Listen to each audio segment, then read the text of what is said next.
Hey, Corey back again. I just passed a rock. I tried to record it into the video. I can see if I add it later, but it was a big gray rock painted really cute with a rainbow, sunshine, and the essence of a happy scenery. The cat was all kind of painted in stripes and colors, and it had this scowly look on its face instead of a smile. And I'm like, maybe it didn't like being colored up the way it was. And that's kind of a little bit of the talk of today. Is today I'm recording this. I am in Canada. I'm in Alberta, actually. So, and in Canada today is election day, and it is a place where right now I think people are really paying attention and probably at work or somewhere really engaging in these conversations or in little groups and engaging in what's next. And I would have been there. I would have been in those conversations a few years ago, and I would have engaged in that. And my whys may have been different, and I owned a big business in a town that maybe mattered differently. Not that it doesn't matter now of what happens, but that came up for me with that scowly face is that we have this like beautiful day around us, and those conversations that are just dead energy, that are not making a change in the world, that are just ruining your day and affecting your life in the very experience of the moment, is counterproductive to what we are here to do as humans. We're here to live, which means that we have fresh air to breathe, and we have walking trails, and we have things that we can do. So if the whole office or the whole group or wherever you are, if you made a choice to decide to let's do something differently, let's take those scowls off our face, because our engaging in unhealthy conversations is not happening. It's not helping our experience in the moment, and it's not serving the soul purpose. And that really is what you have to look at. Is that we're doing these, we're doing these lies because we're here to find that deeper soul connection. Not so much meaning. The meaning is already there. The means is connection.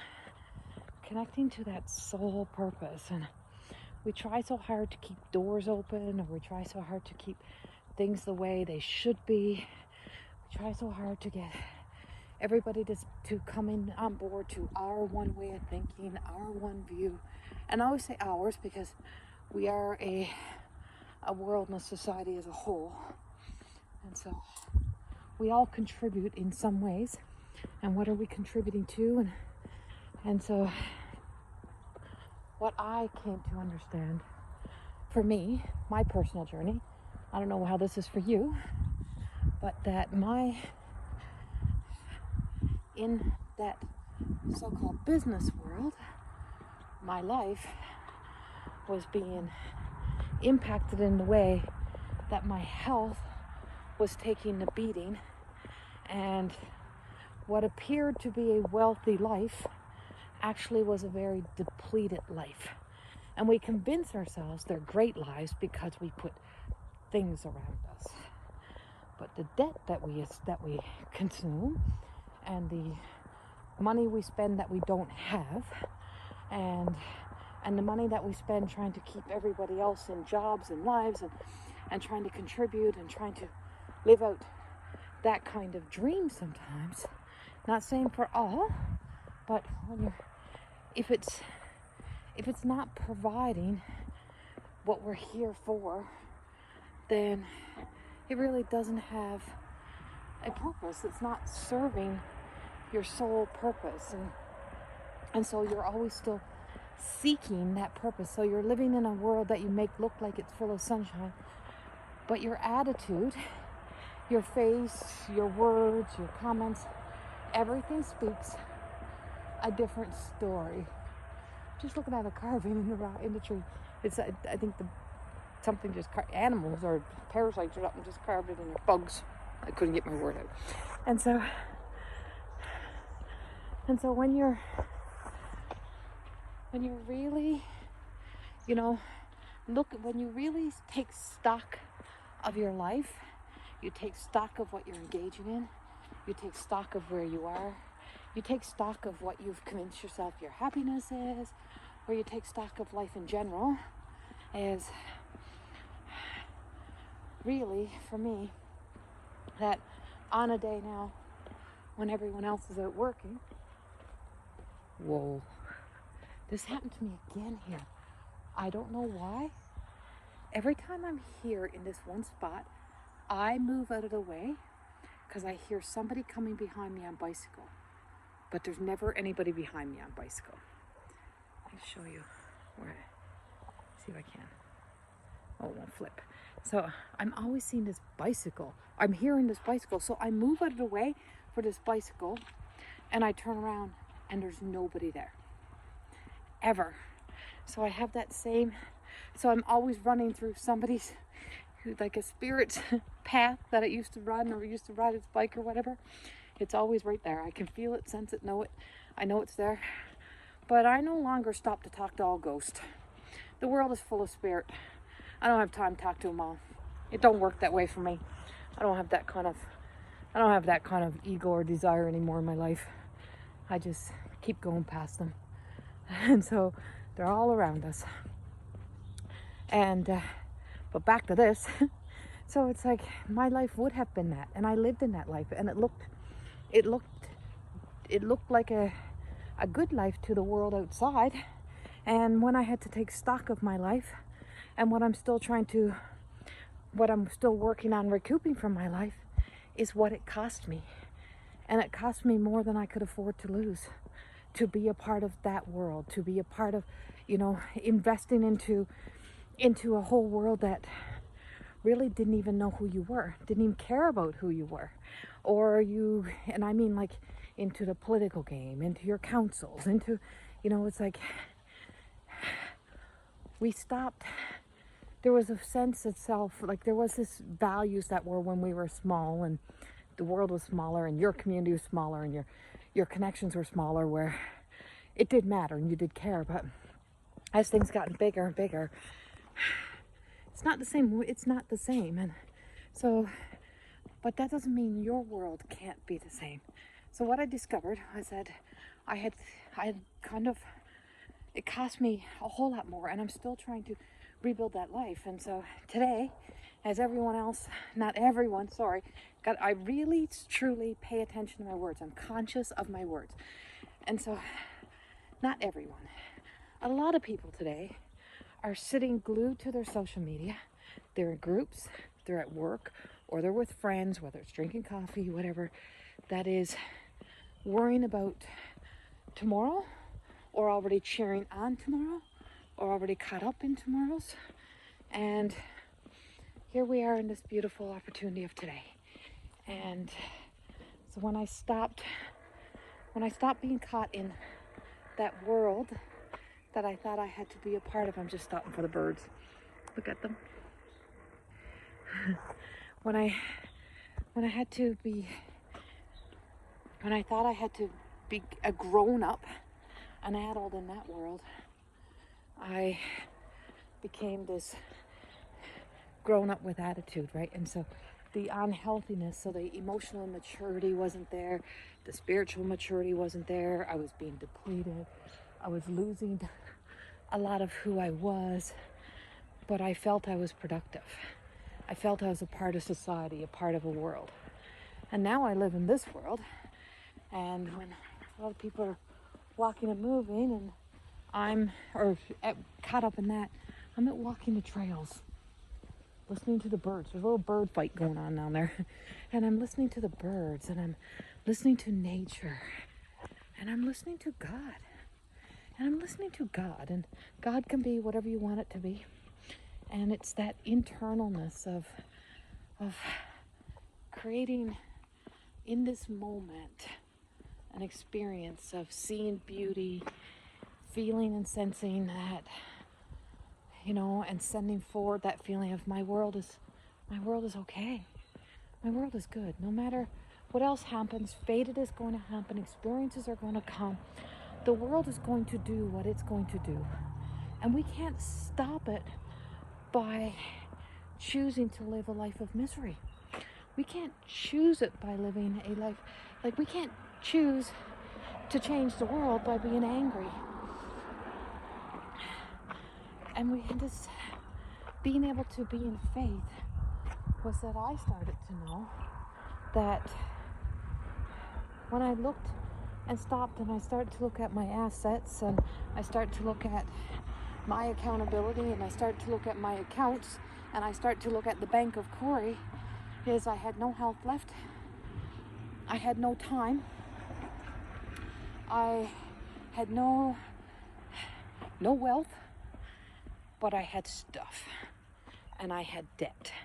So I had to really look at that. I was living more in the vices of our lives than embracing the spices and your elements. The elements are the spices of life, right? And so you have the elements of the spices of life that are, out here in nature, out there in what's going to fill us up with joy and happiness. And I spoke about this in my channel message a couple days ago, and I'm like, those people that you're entrusting your whole life and wasting your energy and your blessings on don't even know you exist. And so why do you invest and give so much of you to hating on the world or hating on yourself or anything like that, when we have blessings around us and we have good life around us and we have beautiful things around us? And why can we not see it?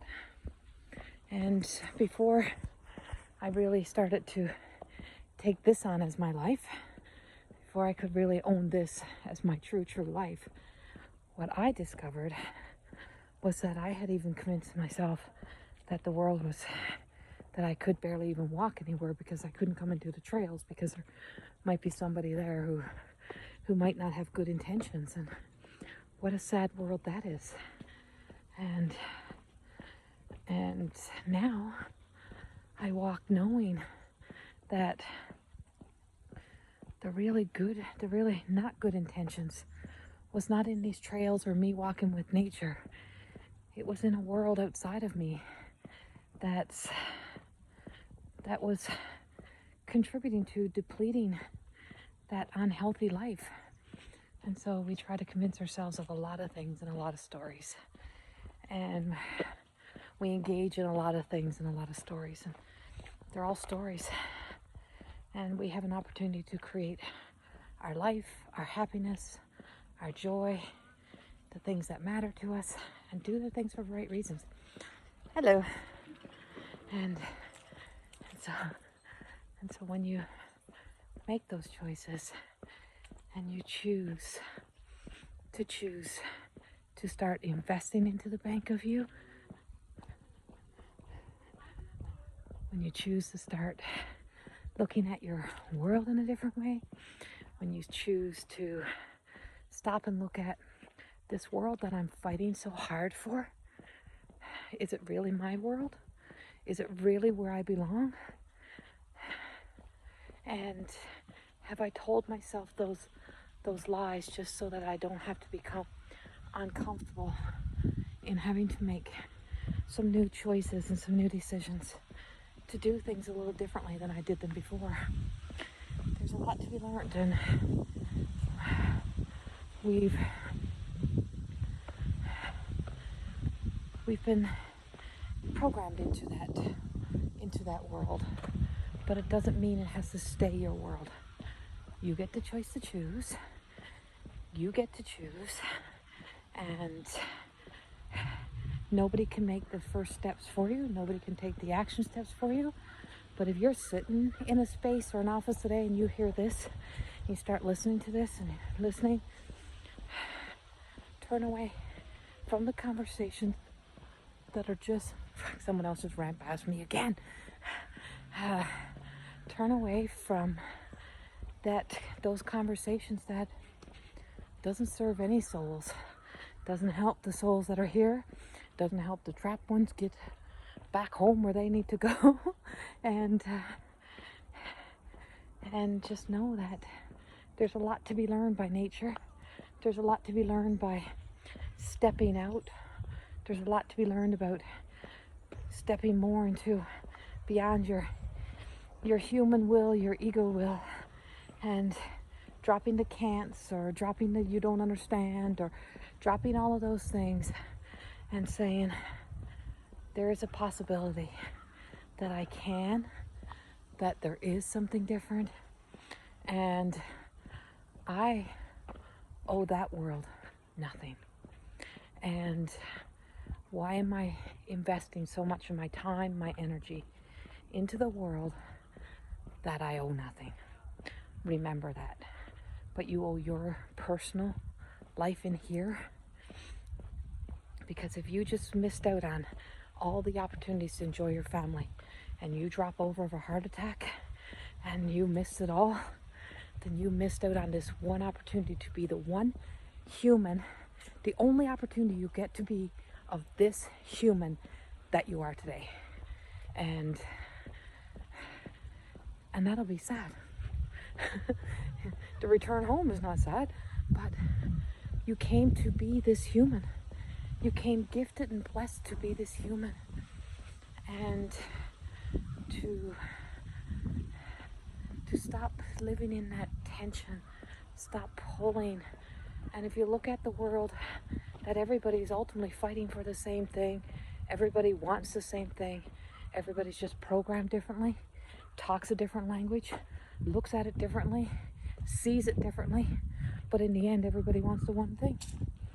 And so the world may not get it, but you can get it today. You can start with you today. And turn off the TV, turn off your social media, turn off everything, walk away from the unhealthy conversations, and start walking into you. It is time. This is enough. Get moving. Even if it's in here, even if it's moving your body away from the conversations, get moving. Trust me. It cost me everything. I could not afford to live in that so-called industrial business world. Now I own my world that I live in. And I'm clearing, cleansing, healed, and climbing up into a world where there's life, where I live in that center middle road, where I'm right here in the middle road, right in the middle spot. See that? And so, where I choose the things that add to the joy that I seek so much. So I hope in some way that this helps you today. Hope in some way that it's good for you. So enjoy your day. Have a beautiful day. And I will see you again in the next day or so. Much love. Bye-bye.